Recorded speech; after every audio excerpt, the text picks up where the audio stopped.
7 games left in the season, and we have to adapt once again after, obviously the multiple injuries that we had, and guys getting back into the lineup, and, the coaching staff now filling out what that looked like again. So, we have to adapt once again.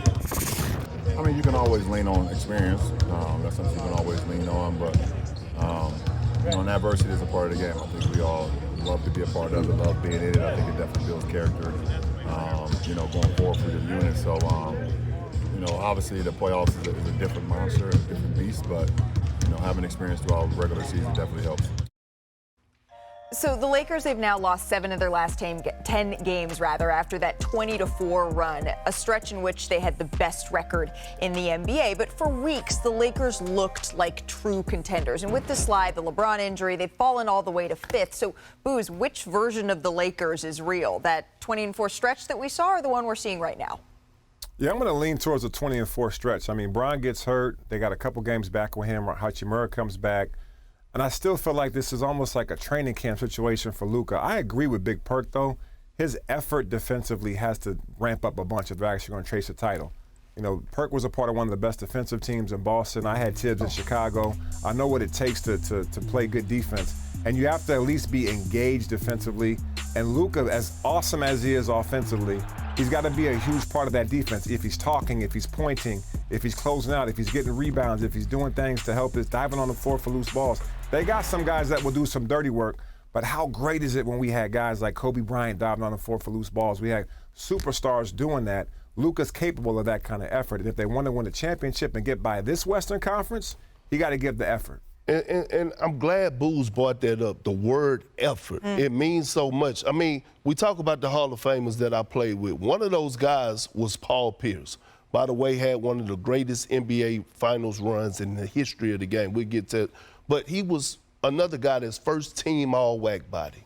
Wasn't the most no, I'm serious. Wasn't the most athletic, but guess what? Paul Pierce, every single night, and you could go ask any one of his teammates, he wanted to guard the best player in the fourth quarter. He took pride. And you know what he used to say? They're going to have to bust my head to the white meat. But it was just listen, the fact of the matter is that he actually wanted to go out there and defend and put forth the effort. I saw Ray Allen, who wasn't known for getting defensive stops. Fight and get over screens. I saw Eddie House get over screens. We've seen glimpses of that. I'm just telling you.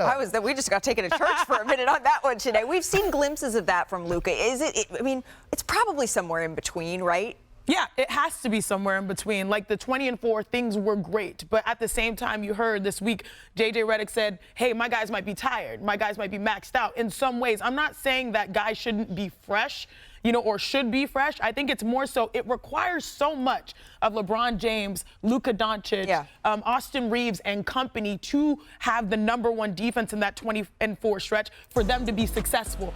That has to be sustainable. That's one. Because in this recent stretch of last 10 games, they're 23rd in defensive efficiency, which is completely different than what helped them win. Also, and I think this is why Perkins ties to Luka too, because if Luka's locked in defensively, their defensive numbers go up and they have a better chance at winning. But also, when he gets the other guys going offensively, it helps. They've been third worst in the NBA with bench points, 26.6 during this. So it's all really tied to Luka, facilitating, but also defending. Shanae, you and Booz, where Booz at? He on one of these screens? Where you at? You and Booz were both franchise players, right? Booz was a franchise player when he played. You was a franchise player when you played. Both of you know that y'all could not cheat the defensive side of things. How would y'all teammates view y'all? Oh, y'all get to shoot all the balls. Y'all get to dribble the damn oxygen out of the basketball and don't put forth the effort defensively. You are absolutely correct. 100%. As the best player on a team at that time, you are expected, even if you're not great, to at least give max effort defensively. People I used to play with when I came in as a rookie, I used to play with Katie Douglas. I love Katie Douglas, a legend of the game. She was not the best defensively, but we had schemes where she said, this adds to my strength. You can't be a liability the way that Luka has been a liability. And you also, most importantly, have to set the tone for the others. So I think that is the next step for Luka. So, Booz, last word on this. Is Luka Doncic and his defensive effort the thing that's plaguing the Lakers right now? Because certainly that seems to me like only one piece of it. I know we spent a lot of time talking about it here, and I'm not disagreeing with you, Perk, but it's LeBron needing to come back and just reassimilate. It's Austin Reeves getting used to still being a big third option with LeBron back in the lineup. It's Rui Hachimura needing a little bit of time. Court. And it's the effort defensively. Am I misreading that? No, you're right on point. It's all of it together. I mean, I'm not putting this all on Luka Doncic. He's a phenomenal basketball player. I mean, Perk just pointed out some lack of defense, but it's them as a whole. When they went on their run for that 2-month period and they were number one defense in the league, everybody was pointing, everybody was talking. They were finishing plays with a rebound or a steal. My point is, it sets the example. Set the example for the rest of your guys when your best players put the effort forward. Absolutely. The Lakers, go ahead. There's just a level of lock-in. You don't have to be perfect defensively. You don't have to be perfect offensively. But we saw what it was. It was a symphony when they were all locked in together.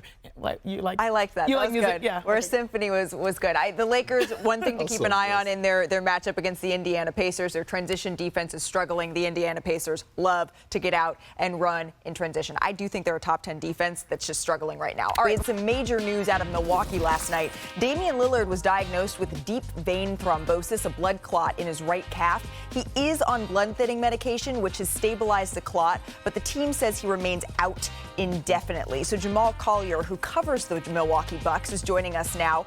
Jamal, we saw a similar situation with Victor Wembanyama earlier this season, and it forced him to miss the rest of the regular season. But, of course, that was in his shoulder, not his calf. These are so individual here. How long are the Bucks bracing Jamal to be without Damian Lillard?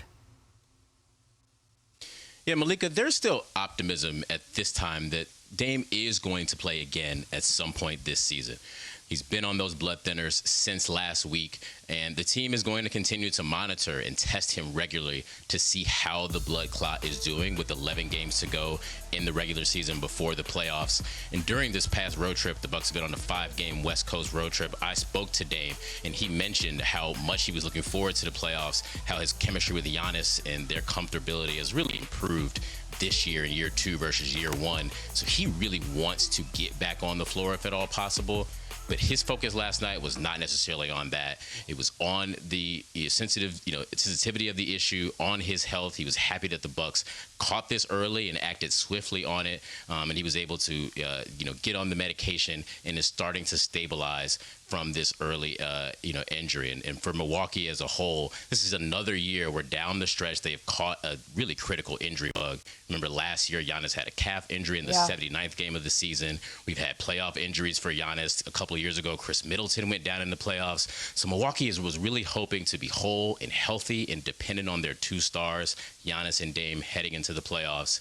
And right now they're still optimistic and holding out hope that before the season is over, that Dame will be able to get on the floor and play again for them this year. And certainly from a human perspective, which is the most important thing, we are glad that this was caught early, and we hope to see Dame out on the floor soon, but healthy is the most important thing. Jamal Collier, thank you so very much. This does have basketball implications, of course. The Bucks have won 61% of their games without Dame in the lineup over the last 2 seasons, but they've won just 41% of the time when he misses a game. So again, 61% with Dame, 41% without. And this is some serious news from Milwaukee. I don't want to make any assumptions, but history tells us we could not see Dame back on the floor for a while here. Booz, how big of an impact does this have on the Milwaukee Bucks? Yeah, first and foremost, we wish Dame the quickest history. We want him to be healthy, want him to be safe. Take care of your body. Take care of that first and foremost. Basketball is a distant second. That's the first thing. Second thing, I feel like it's going to be an uphill battle with Milwaukee, even with Dame, and I mean that with all due respect. I know they got a championship over there with Giannis and the rest of those guys, but I see Boston as the cream of the crop in that conference. Cleveland's got the best record in that conference. And without Dame, I might even say Indiana might get by Milwaukee. I do think Milwaukee has some dogs over there. Obviously, Giannis has been unstoppable all year. He's kind of been that quiet guy we haven't talked about, but he's still averaging over 30 points a game and 12 rebounds and being the dominant Greek freak that he is. I just think it's an uphill battle, especially if they don't get Dame back. What does optimistic mean? Thinking positively. Okay, well, the Bucks feel positive that Dame is going to return, so I still have them my dark horse in the Eastern Conference. I feel like every series that they're going to go into, starting in the first round, they're going to be the underdogs. And disrespecting Dame and Giannis and calling them the underdogs is going to light a fire up under their ass that the league can't handle. I still have Boston winning the Eastern Conference. Yeah. But Dame comes back with Giannis as the underdogs. They're my dark horse in the Eastern Conference to come out. Yeah, agreed. You know, sending our best to Dame Lillard. But when you think about the interim, it's like you said, there's optimism because there's only 11 games left. They're pretty secure in that 5-6 position. So you don't really worry too much about their playoff positioning. But this is the highest scoring duo in basketball. Without him, if it is a longer term situation, that is, I don't know, Perks making faces. That is a little concerning for their playoff perspectives, their prospective playoff push. But overall, I do still see the Bucks as a dark horse. Because absolutely. If they're two available, yeah. The reason I'm pointing at my little sister over there, because Miss Dictionary, when I asked you what was the definition of optimism, you usually have it right off the bat. The definition of optimism is being optimistic, is being hopeful. Giannis, though, is a big reason. You know what a big reason for optimism is Giannis. And Giannis is averaging 30 points, 10 rebounds, 5 assists, 60% shooting for the second straight season. No other player in NBA history has done that.